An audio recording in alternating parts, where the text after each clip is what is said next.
நம்ம அன்றாட வாழ்க்கையில் இதை பார்க்க முடியும்.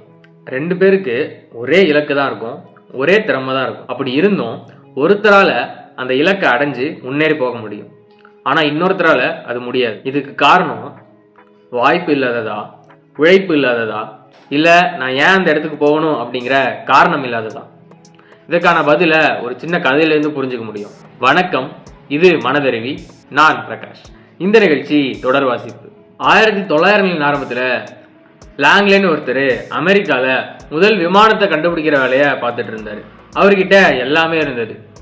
பெரிய படிப்பு, அரசாங்கத்தோட உதவி, நிறைய பணம். அது மட்டும் இல்லாமல் நாட்டில் இருக்க சிறந்த அறிவாளிகள்லாம் அவர் கூட வேலை பார்த்துட்டு இருந்தாங்க. ஊடகங்களும் அவரையே பின்தொடர்ந்துட்டு இருந்தது.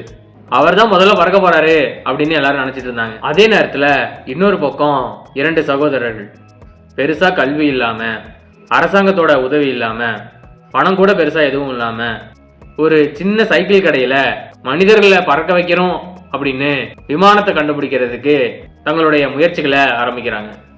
2 இடத்துலையுமே ஒரே இலக்கு தான், விமானம் கண்டுபிடிக்கணும். எல்லாமே இருந்த லாங்லேவால அதை செஞ்சு முடிக்க முடியல. ஆனா ரைட் சகோதரர்கள் விமானம் கண்டுபிடிக்கிறாங்க. முதலா ஒரு மனிதர் பறக்கிறத மக்கள் பார்க்குறாங்க. இது வெறும் அதிர்ஷ்டம் இல்லை. லாங்லே கண்டுபிடிக்க முடியாம போனதுக்கு அவர்கிட்ட திறமை இல்லை அப்படிங்கிறது காரணம் இல்லை. 2 பேருக்கும் இருக்க வித்தியாசம் அவங்க ஏன் அதை செஞ்சு முடிக்கணும் அப்படிங்கிற அடிப்படை காரணம் தான். லாங்லே தான் விமானத்தை கண்டுபிடிச்சு பறந்த முதல் மனுஷனா இருக்கணும் அப்படின்னு நினைச்சாரு.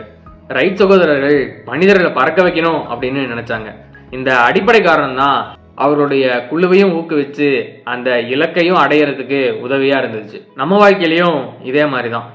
நம்ம ஒரு இலக்கை அடையணும் அப்படின்னு நினைக்கிறோம்னா அந்த இலக்கை நம்ம ஏன் அடையணும் அப்படிங்கிறதுக்கு உண்டான சரியான பதில் இருக்கணும். அந்த பதில் நமக்கு தெளிவாக தெரிஞ்சா நம்ம இலக்கை அடையிறதுக்கு அந்த காரணமே நமக்கு உதவியாகவும் ஊக்கமாகவும் இருக்கும்.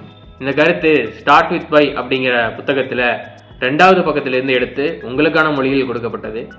இந்த காணொளி உங்களுக்கு பிடிச்சிருந்தது அப்படின்னா லைக்கை தட்டி விடுங்க. இதை பற்றி நீங்கள் என்ன நினைக்கிறீங்க அப்படின்னு கீழே சொல்லுங்கள்.